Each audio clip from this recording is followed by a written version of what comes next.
আমন্ত্রণ আপনাদের সবাইকে। আপনারা দেখছেন beyond borders sports present the football inside. আমি আপনাদের সাথে রাহুল ইসলাম শান্ত এবং আমার সাথে আছেন ইকবাল মাহমুদ। আজকে আমরা কথা বলবো ইউরোপের টপ 5 ফুটবল লিগ নিয়ে এবং তার সাথে থাকবে এমএসএল এবং সৌদি প্রো লিগ নিয়ে কথা, এবং এরই সাথে বাংলাদেশের ফুটবল নিয়ে কিছু গুরুত্বপূর্ণ টপিকস। সো ইকবাল ভাই, প্রথমে আমরা কি নিয়ে শুরু করতে পারি ভাই?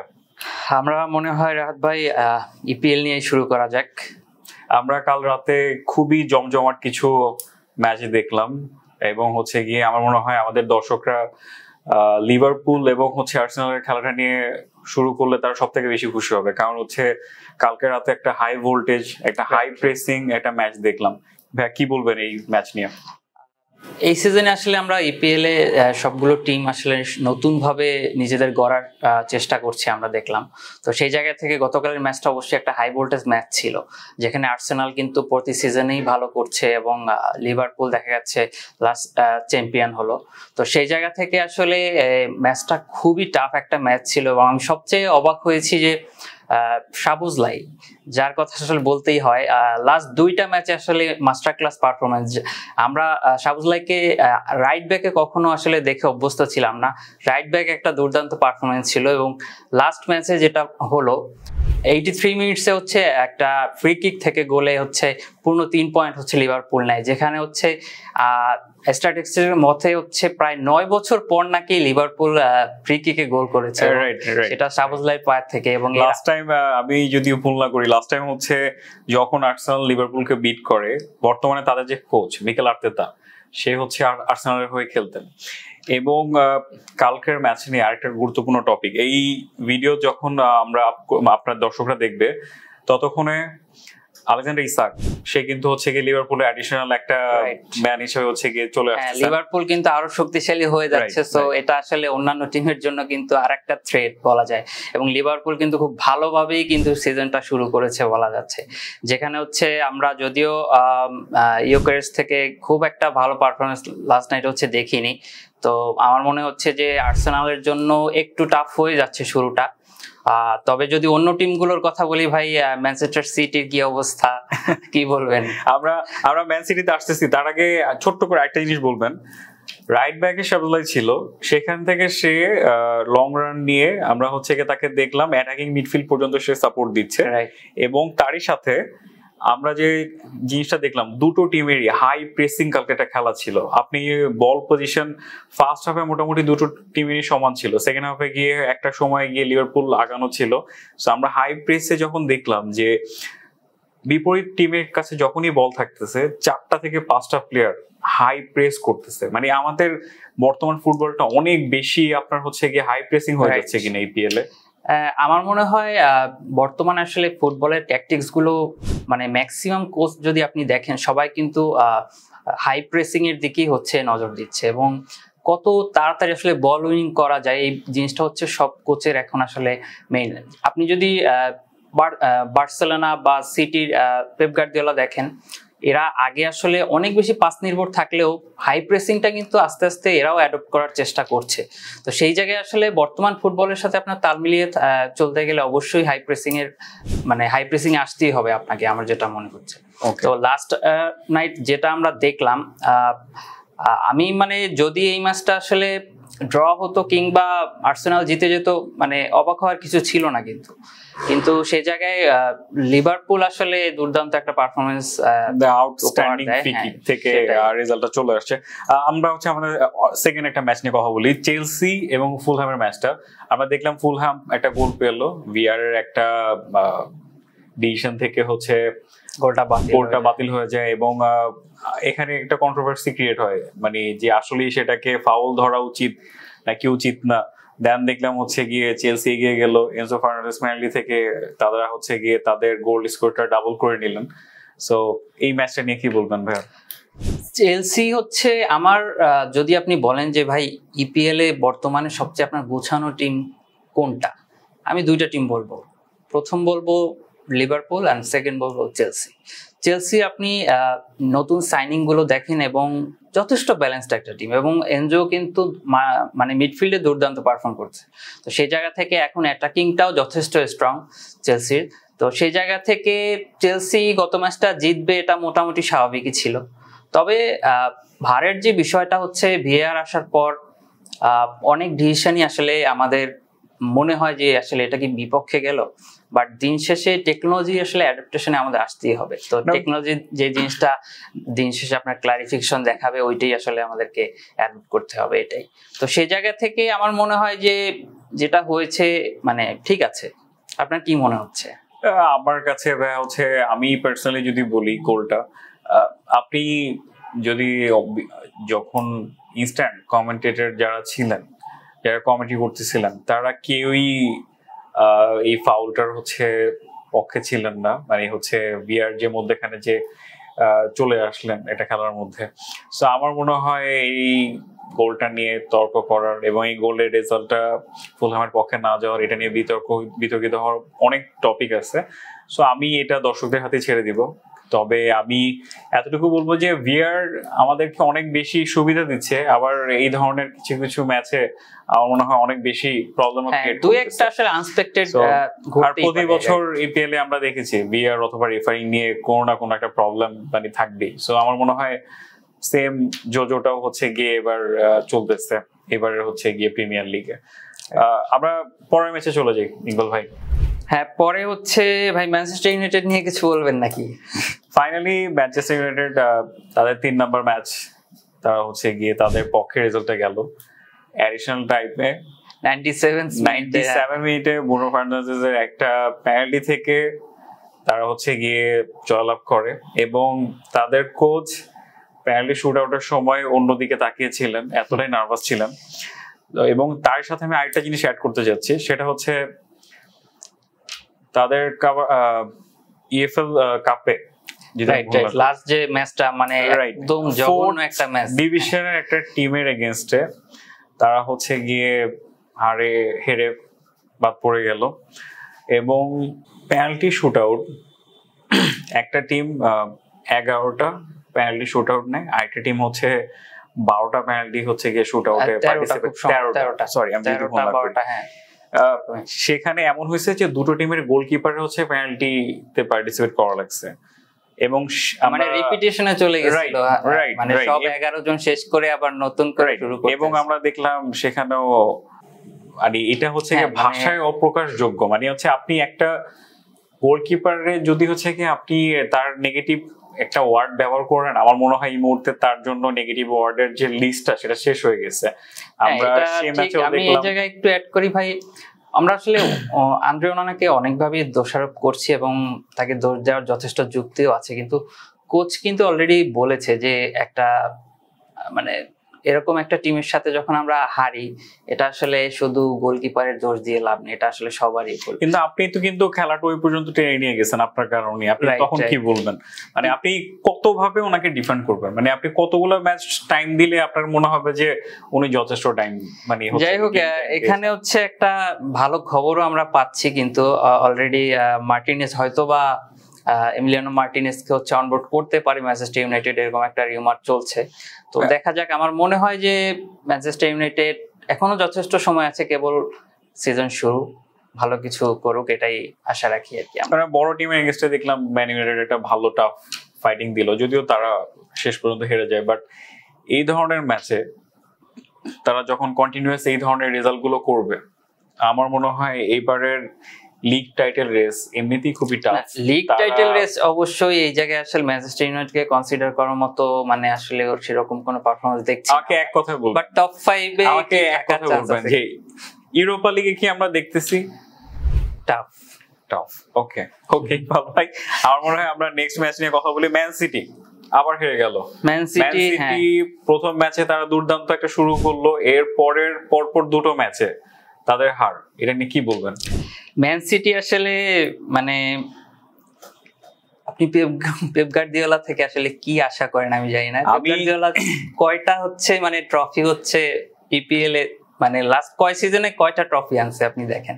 আমি সেই জায়গা থেকে এই সিজনটাও খারাপ হতে পারে, বাট আমি আপনাকে মনে করে দিতে চাই, যদি ম্যান সিটির টিম ছেড়ে চলে গেছেন এমন যদি হচ্ছে 3টা প্লেয়ারের আমি নাম নেই, ডি ব্রুইনা নেপোলি তো অসাধারণ খেলতেছেন, আপনার হচ্ছে গিয়ে আলভারেজ, আপনার হচ্ছে গিয়ে অ্যাটলেটিকো মাদ্রিদে অসাধারণ খেলতেছেন, নো ডাউট। জ্যাক গ্রিলিশ এবং হচ্ছে গিয়ে জ্যাক গ্রিলিশ, আমি যে একটা স্ট্যাট হচ্ছে গতকালকে দেখতেছিলাম যে ম্যানচেস্টার সিটিতে তার 35টা ও 34টা ম্যাচে তার অ্যাসিস্ট হচ্ছে 4টা, রাইট। আর এখানে এভারটনে উনি 4 ম্যাচে 4টা অ্যাসিস্ট করে ফেলেছেন, এবং প্রতিটা ম্যাচেই সে মোটামুটি প্লে মেকার রোল থেকে টিমটাকে একদম জিতানো পর্যন্ত সে সরাসরি ইম্প্যাক্ট ফেলতেছেন।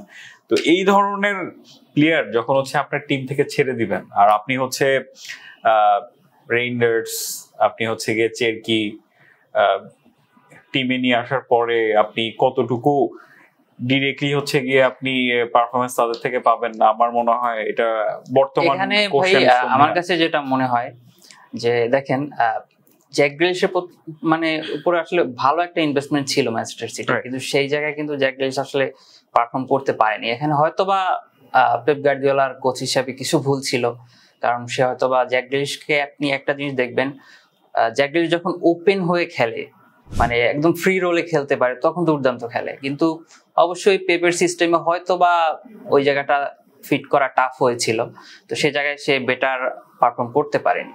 বাট জ্যাক গ্রিলিশের আসলে সেই পটেনশিয়ালটি আছে এবং সেটা আমরা এখন দেখতে পাচ্ছি। আর ডি ব্রুইনাকে ছেড়ে দেওয়ার যে বিষয়টা, এটা আমার কাছে যেটা মনে হয় যে পেপ আসলে সবসময় নতুন কাউকে তৈরি করতে চায়, তো হয়তোবা ওই জায়গায় অন্য কাউকে সে তৈরি করতে চাচ্ছে। আলভারেজের বিষয়টা আমি অন্যভাবে দেখি, কারণ আলভারেজের বয়স কম ছিল, একটা ব্যাকআপ স্ট্রাইকার হিসেবে ভালো একটা সিজন পার করে এবং আলভারেজকে হয়তোবা রাখার ট্রাই করলেও করতে পারতো। সেই জায়গা থেকে আসলে আমরা পেপ গার্দিওলার লাস্ট কিছু অ্যাক্টিভিটিতে মনে হচ্ছে টিমটা হচ্ছে নতুন করে গোছানোর চেষ্টা করে আর কি। সেই জায়গায় 2টা সিজন আসলে সময় লাগবেই। গত সিজনে টাইটেল হচ্ছে শেষ পর্যন্ত পারেনি, এই সিজনে হচ্ছে দেখা যাক কি করে। বাট টপ 3-তে আসলে আমার কাছে এখনো মনে হচ্ছে ম্যান সিটির জন্য এই সিজন টাফ হবে, তো লেটস সি কি হয় আসলে। ইকবাল ভাই, আমরা ছোট্ট করে দুটো টিমের আমি হচ্ছে গিয়ে ব্যাপারে জানতে চাইবো। নিউক্যাসল, অ্যাস্টন ভিলা, এখন পর্যন্ত তারা জয়ের মুখ দেখতে পায়নি, এবং অ্যাস্টন ভিলার যে হোম রেকর্ডটা ছিল লাস্ট 1.5 বছর ধরে প্রায় আনবিটেবল, সেটাও কিন্তু গতকাল রাতে ক্রিস্টাল প্যালেস হচ্ছে গিয়ে রেকর্ডটা ব্রেক করে দিল। আর নিউক্যাসলের হচ্ছে কি স্ট্রাইকার সমস্যা, তারা নতুন স্ট্রাইকার নিয়ে আসছে, বাট এর পরেও 3টা ম্যাচে এখনো কোনো পয়েন্ট আসেনি। আসলে কিছু টিম আছে আপনার 1 সিজন বা 2 সিজন ওয়ান্ডার যেটাকে বলে। আমার কাছে আসলে এই যে অ্যাস্টন ভিলা বা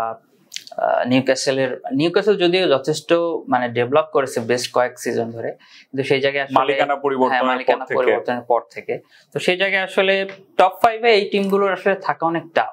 বাট তারপরও যেমন এই সিজনে আপনি দেখেন, এই সিজনে এখন পর্যন্ত আমার কাছে যেমন আমি যদি বলি ক্রিস্টাল প্যালেসের পারফরম্যান্স কিন্তু ভালো লাগছে। টটেনহাম তো এমনিতে আমরা টপ 5-এর মধ্যে মানে কাউন্ট করার মতো একটা দল, তো টটেনহাম এবার ভালো করতেছে। টটেনহামে কিন্তু হচ্ছে জাভি সিমন্স চলে আসলো আপনার হচ্ছে গিয়ে আরবি লাইপজিগ থেকে, আমি যদি ভুল না করি।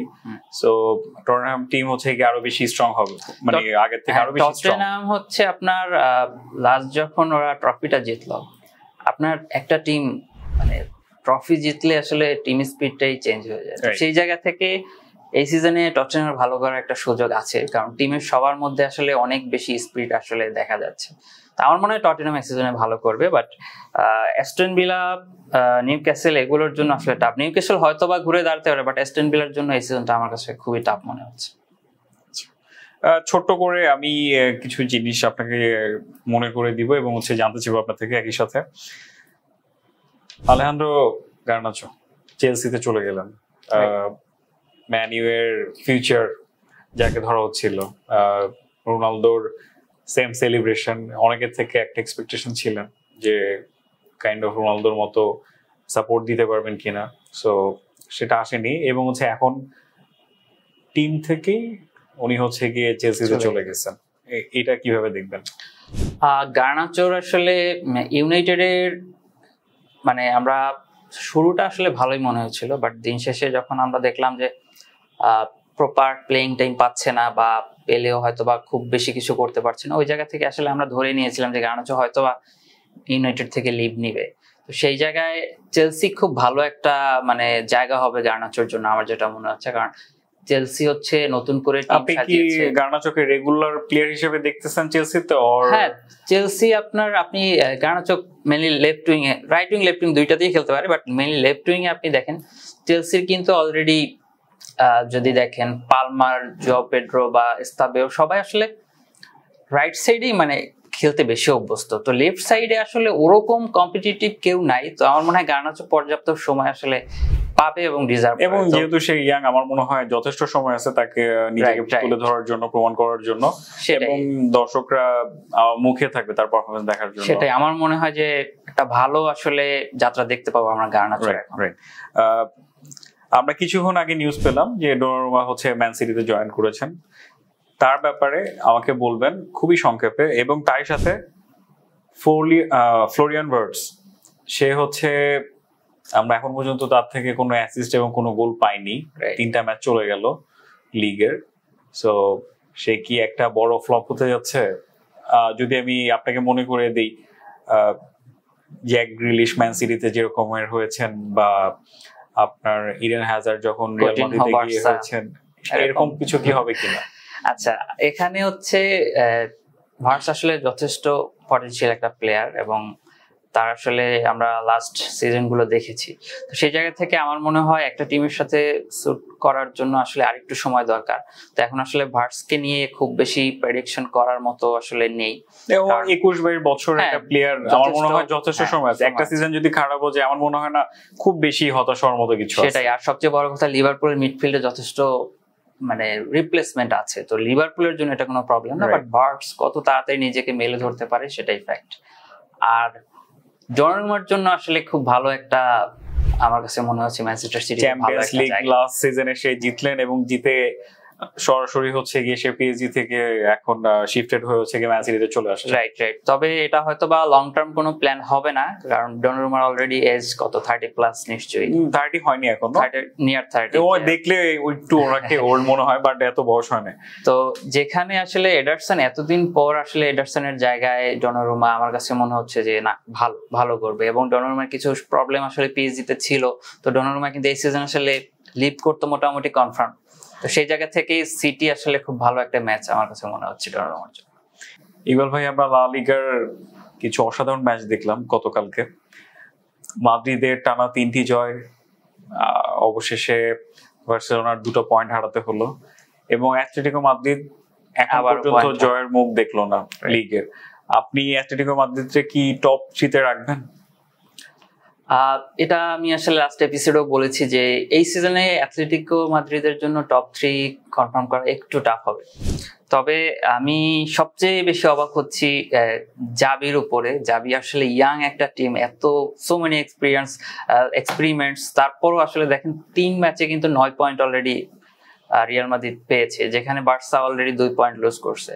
তো এখানে যদি আপনি দেখেন মাস্তানতুনো, আর্দা গুলার, এদের উপর ভরসা করে মোটামুটি মানে টিম ট্যাকটিক সাজাচ্ছে জাবি, এবং এরা কিন্তু 3 পয়েন্টস এনে দিচ্ছে। তো আমার মনে হচ্ছে আসলে রিয়াল মাদ্রিদের জন্য সিজনটা খুবই ভালো হবে। এবং আমি একটু অ্যাড করতে চাই ইকবাল ভাই আপনার সাথে, সেটা হচ্ছে বেলিংহাম ইনজুরিতে এখন কি রিয়াল মাদ্রিদের মিডফিল্ডের মেইন ম্যান আর্দা গুলার, এবং ফাইনালি ভিনিসিয়াস জুনিয়র কি কামব্যাক করলো? হ্যাঁ, ভিনিসিয়াস জুনিয়র আসলে খুব অসাধারণ একটা গোল করেছে, আমরা লাস্ট ম্যাচে দেখলাম। এবং ভিনিসিয়াস জুনিয়র বা এমবাপ্পে, এদের আসলে না মানে যদি 2 মাস 3 মাস 5 ম্যাচও খারাপ খেলে, আপনি এদেরকে আসলে বসিয়ে রাখতে পারবেন না, কারণ এরা বিগ ম্যাচ প্লেয়ার। এরা আসলে দুর্দান্ত কিছু গোল করে আপনাকে সময় যখন দরকার আপনার পয়েন্ট এনে দিতে পারবে। তো সেই জায়গায় আসলে আমি যদি বেলিংহামের কথা বলি, বেলিংহাম যতদিন নেই, আমার কাছে পার্সোনালি মনে হয় যে আর্দা গুলার আসলে দুর্দান্ত একটা প্লেয়ার মিডফিল্ড কন্ট্রোলের জন্য। এবং আপনি দেখেন মিডফিল্ড থেকে একদম অ্যাটাক, মানে আর্দা গুলার দুর্দান্ত। মাদ্রিদ বর্তমানে ডিফেন্স থেকে ডিরেক্টলি হচ্ছে গিয়ে অ্যাটাকিং এ চলে যাচ্ছে। আমরা যদি দেখি হুইসেন হচ্ছে গিয়ে অ্যাসিস্ট করতেছেন, আর্দা গুলার গোল করতেছেন। আপনার হচ্ছে গিয়ে দ্বিতীয় ম্যাচে আমরা দেখলাম আপনার ভিনিসিয়াস হচ্ছে সাবে নেমে দেন, হচ্ছে গিয়ে উনি গোল করলেন। তৃতীয় ম্যাচে হচ্ছে উনি গোল করলেন, ওনারও 2টো গোল, কিলিয়ান এমবাপ্পেরও 2টো গোল। লাস্ট পর্যন্ত আমরা কাকে দেখবো গোল্ডেন বলের রেসে? এটা এখনই বলা টাফ, বাট আপনি যদি আমাকে বলেন ভিনিসিয়াস নাকি এমবাপ্পে, তাহলে আমি বলবো এমবাপ্পে। আমার কাছেও তাই মনে হয়। জাভির এই টিমের মেইন ম্যান, কিলিয়ান এমবাপ্পে হতে যাচ্ছেন এন্ড অফ দ্য ডে, এটা আমি ভুল না করি। আর আরেকটা বিষয় যেটা হচ্ছে আপনি মাস্তানতুনো এবং গোলারের মধ্যে একটা ভালো কম্বিনেশন আমরা দেখতে পাচ্ছি। যদিও কিছু রিউমার কিন্তু আমরা দেখি যে অনেকে বলছে যে মাস্তানতুনোকে প্রপারলি পাস দেওয়া হচ্ছে না বা সামথিং, বাট আমার কাছে মনে হয় এগুলো আসলে কোনো বিষয় না।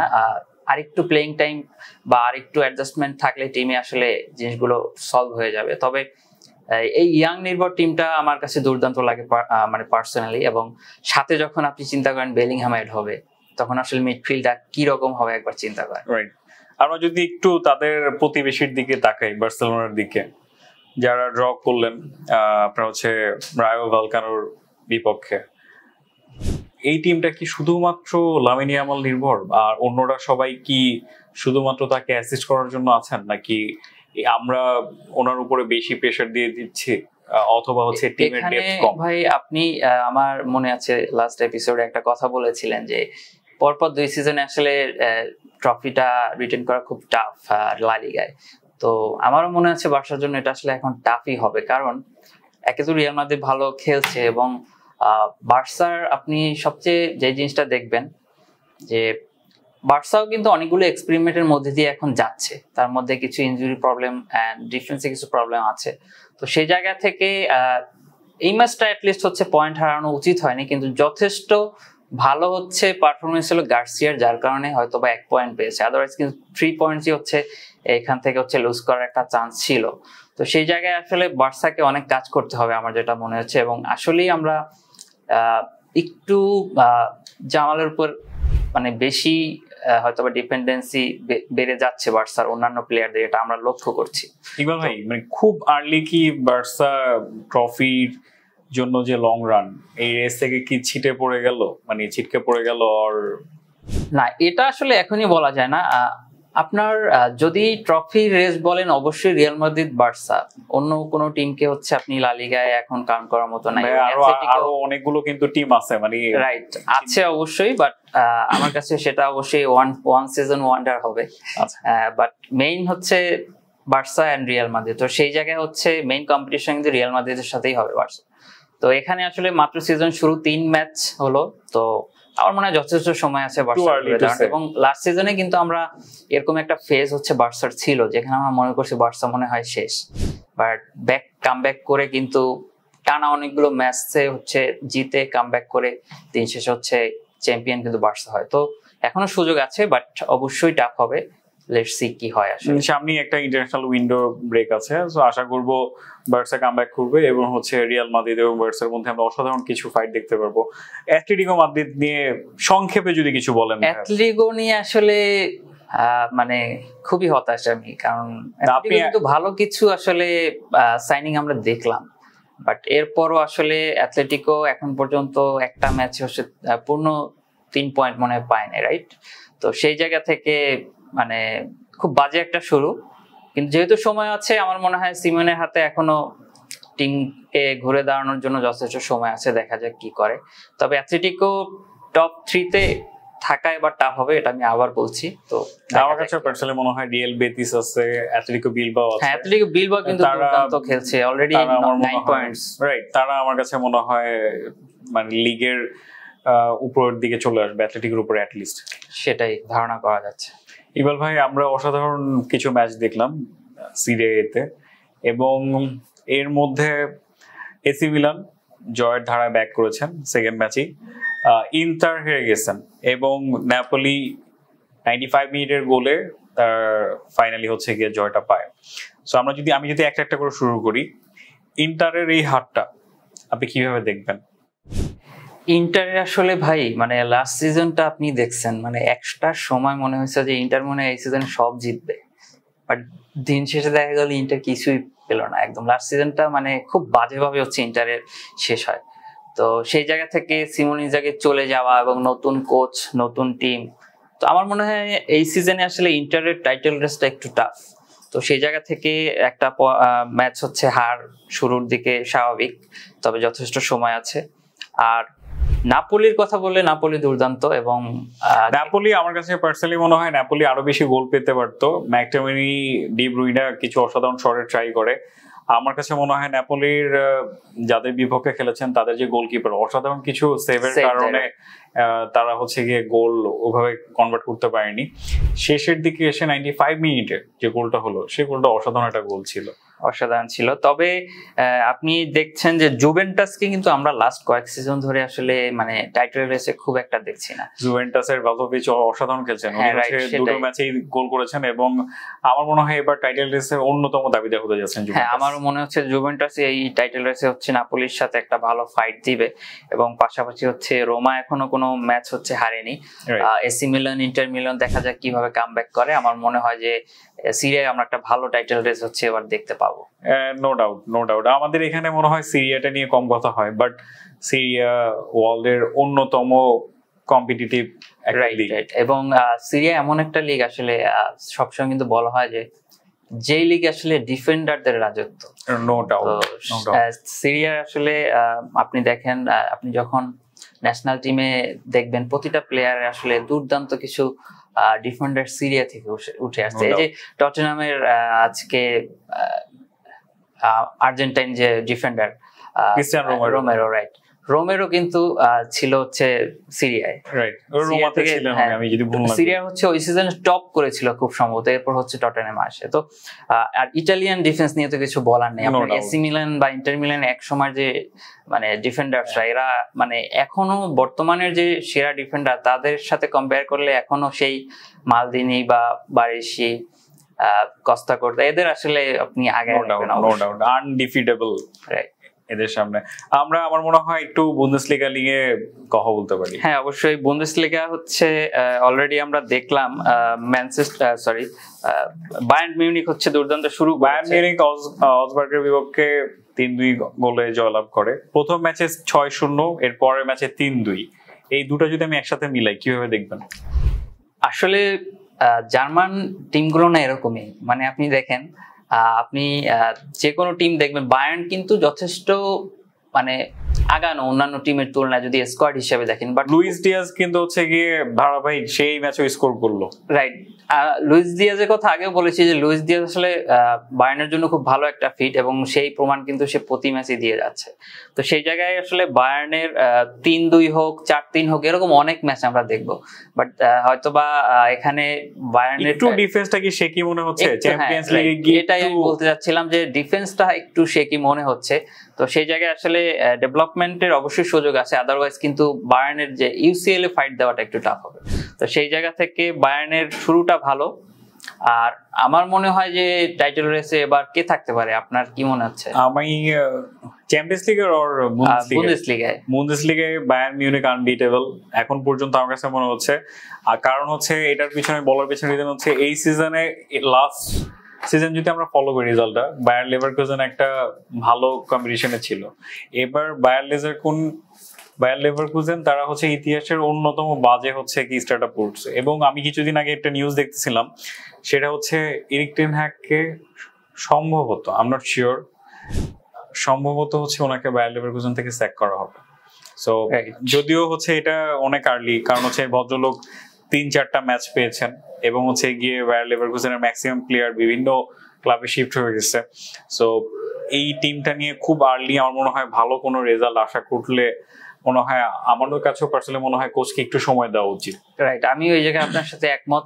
আসলে কোচ এরিক টেন হ্যাগ কিন্তু যথেষ্ট মানে প্রুভেন একটা কোচ। সে আয়াক্স এর মতো একটা টিমকে ইউসিএল এ যেই জায়গায় নিয়ে গিয়েছিল, ম্যান ইউকে নিয়েও তো প্রুভেন যে উনি হচ্ছে গিয়ে মানে আনটলারেবল।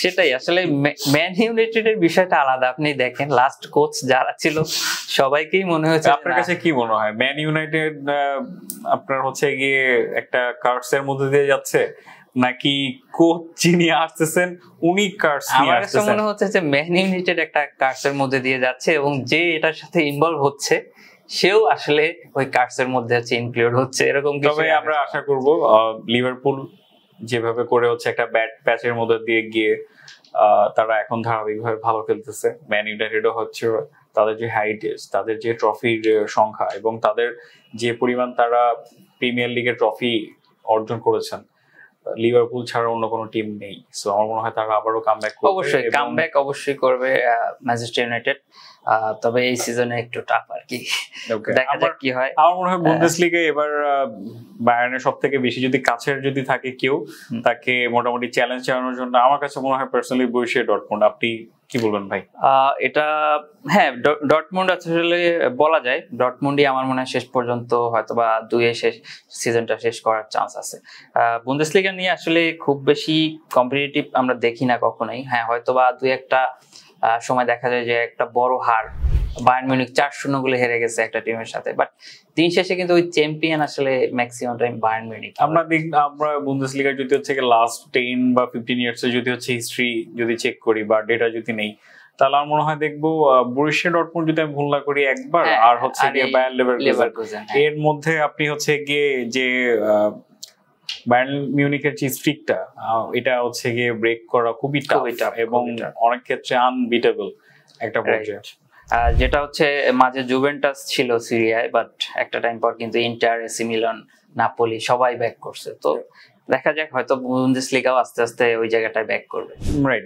আমি পার্সোনালি বলবো যত বেশি কম্পিটিশন হবে দর্শক তত বেশি মাঠে আসবেন, এবং আমরা যারা এই খেলাগুলো ফলো করি, আমরা যারা রাত জেগে দেখি, তারা আরো বেশি এক্সাইটমেন্ট এবং হচ্ছে গিয়ে আরো বেশি এন্টারটেইনমেন্ট হবে এই খেলাগুলো দেখে। রাইট ভাই, ছোট্ট করে হচ্ছে গিয়ে আমি দুজনের নাম বলবো। আমি সৌদি প্রো লিগ থেকে আপনার রোনালদো এবং MLS থেকে লিওনেল মেসি, আমরা দুজনকেই দেখলাম দুটো ফাইনালের পরাজয়। সংক্ষেপে আমি পার্সোনালি খুবই এটা নিয়ে মানে আমার নিজের কাছেও খারাপ লাগছে, কারণ আমি দুজনের হাতেই ট্রফি দেখতে চাই। সো একজন 3-0 গোলে, আর একজন হচ্ছে রোনালদো লাস্ট উইকে যে ম্যাচটাতে হেরে গেল। কিভাবে দেখবেন এটা? হ্যাঁ, 3-0 বা 3-1 মনে হয় লাস্ট ম্যাচটা হচ্ছে আমরা যেটা দেখলাম আজকে সকালে। তো এখানে আসলে একটা জিনিস কি ভাই, রোনালদো মেসি এদের আসলে নতুন করে প্রমাণ করার বা চ্যাম্পিয়ন হওয়ার কিছু নেই। হ্যাঁ, world cup different issue, Ronaldo যদি এখন একটা ওয়ার্ল্ড কাপ জিতে জিনিসটা অন্য লেভেলে চলে যাবে। বাট আপনি যদি বলেন যে হ্যাঁ সৌদি প্রো লিগে একটা ট্রফি নাই বা MLS এ মেসি এই ট্রফিটা হারলো, এগুলো না আসলে ওদের জন্য ম্যাটার করে না এখন। তবে রোনালদোর অ্যাটলিস্ট সৌদি প্রো লিগে বা সৌদির যে লিগগুলো আছে একটা ট্রফি আসলে অ্যাটলিস্ট এই লাস্ট 3-4 সিজনে জিতা উচিত ছিল, যেটা হচ্ছে একদম কাছে যেও শেষ পর্যন্ত হয় নাই। তো ওই জায়গায় হচ্ছে আমরা অবশ্যই এক্সপেক্ট করবো রোনালদো অ্যাটলিস্ট সৌদিতে ট্রফি জিতবে। আর মেসি অলরেডি 2টা ট্রফি, যেখানে হচ্ছে MLS এর মানে একদম নিচের সারির একটা দল ছিল মিয়ামি, সেটাকে নিয়ে 2টা ট্রফি জিতছে। সো এই জায়গায় মেসি একটা ভালো জায়গায় আসলে মিয়ামিকে নিয়ে গেছে, যেটা রোনালদোর জন্য একটু কঠিন হয়ে গেছে। তবে আমরা আশা করবো রোনালদো একটা ট্রফি জিতবে। আর মেসির ব্যাপারটা আপনি দেখেন, মেসি কিন্তু ইন্টার মিয়ামিতে আসলে জীবনটাকে উপভোগ করছে।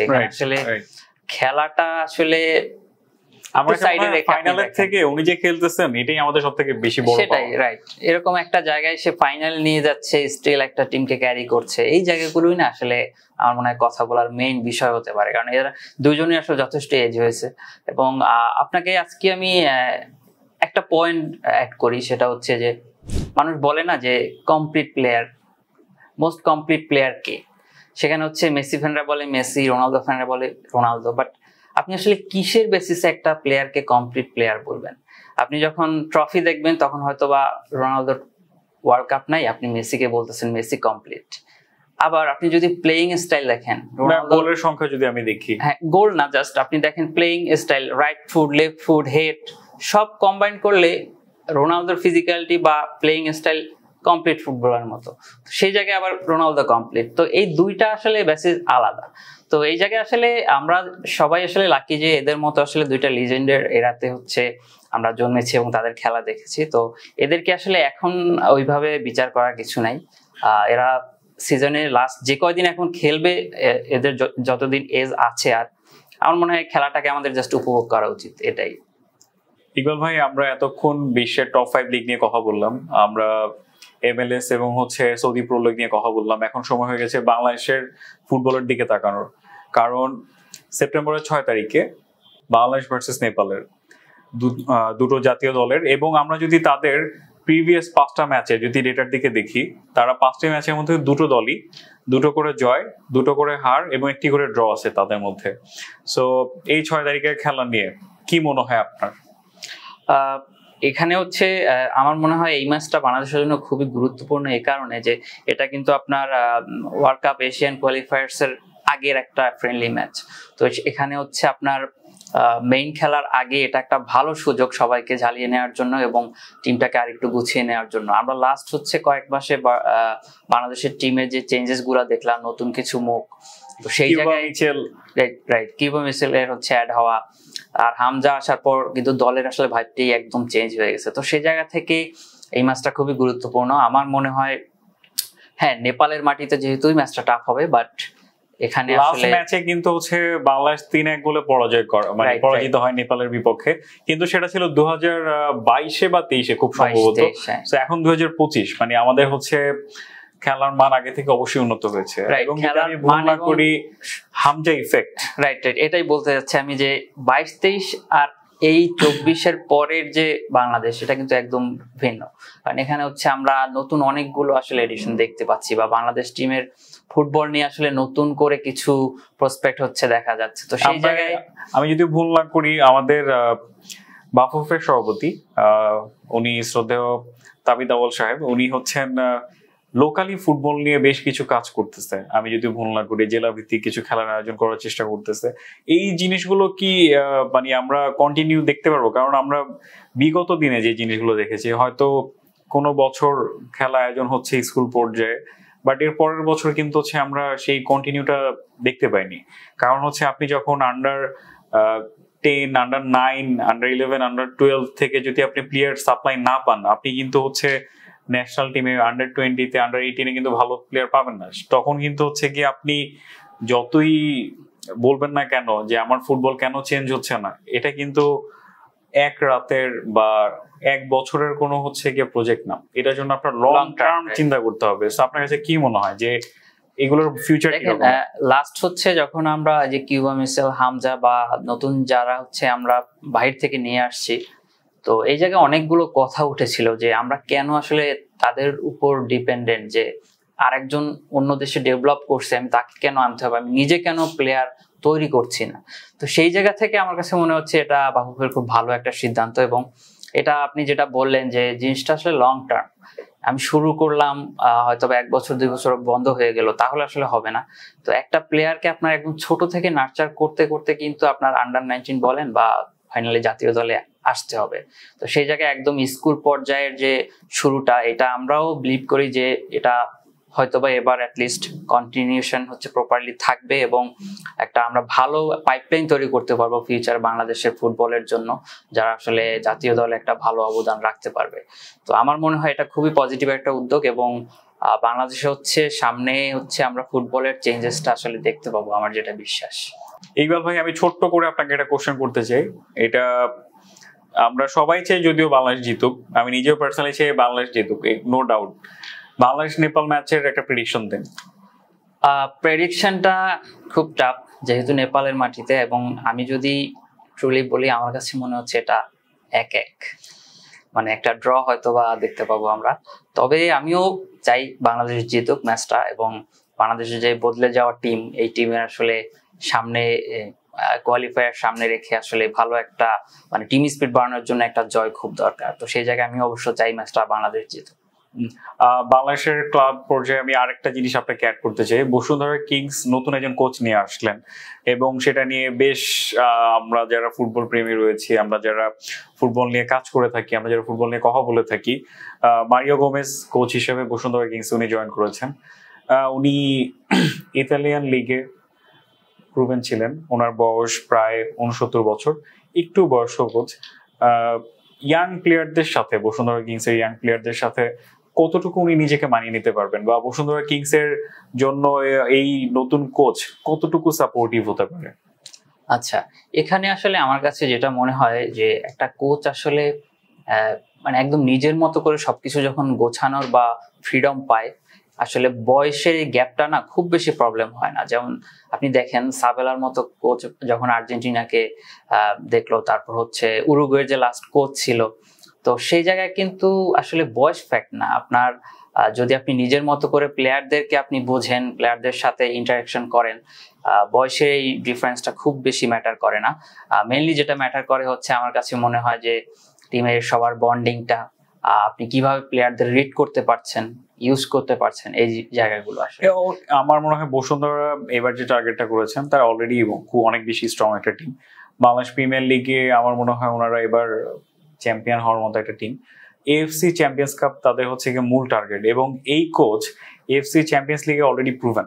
সো আমার মনে হয় সেখান থেকে বেনিফিট পাওয়ার জন্যই হয়তো এই কোচকে উড়িয়ে নিয়ে আসা হয়েছে, এবং বাংলাদেশের ক্লাবগুলোর জন্য এটা অনন্য একটা মাইল ফলক হতে যাচ্ছে। অবশ্যই আমরা হচ্ছে বাংলাদেশের ফুটবলকে আসলে এই যে ফুটবল বদলানোর যে চেষ্টাটা, এখানে আসলে যে জিনিসটা বলতেই হবে, আপনার বসুন্ধরা কিংস এর আসলে অবদান আছে। তো বসুন্ধরা কিংস হচ্ছে যে ধরনের ফ্যাসিলিটিস বলেন বা প্লেয়ারদের আসলে ওইভাবে ট্রেন করা, ডেভেলপ করার জন্য যে সুযোগ সুবিধা বা কোচ ট্রেনার সবকিছু আসলে নিয়ে আসে আসলে পুরো ফুটবলটাকে, এবং ক্লাব পর্যায়ে হচ্ছে আপনি বসুন্ধরা কিংসকে যেই লেভেলের স্ট্যান্ডার্ড মেনটেন করতে দেখবেন এখন, সেটা আসলে বাংলাদেশের জন্য অবশ্যই আমার মনে হয় গর্ব করার বিষয়। তো আমরা আশা করব যে অ্যাটলিস্ট এএফসি তে বসুন্ধরা কিংস তাদের যে মানে ডিজায়ার সেটা হচ্ছে সম্পূর্ণ করতে পারবে। ধন্যবাদ ইকবাল ভাই, আজকে আমরা আমাদের অনুষ্ঠানে একদম শেষ সময় চলে এসেছি। দর্শক ধন্যবাদ আপনাদের সবাইকে এতক্ষণ আমাদের সাথে থাকার জন্য, এবং আশা করছি আপনাদের সবার সাথে দেখা হবে নেক্সট পর্বে। Till then, tata, bye by.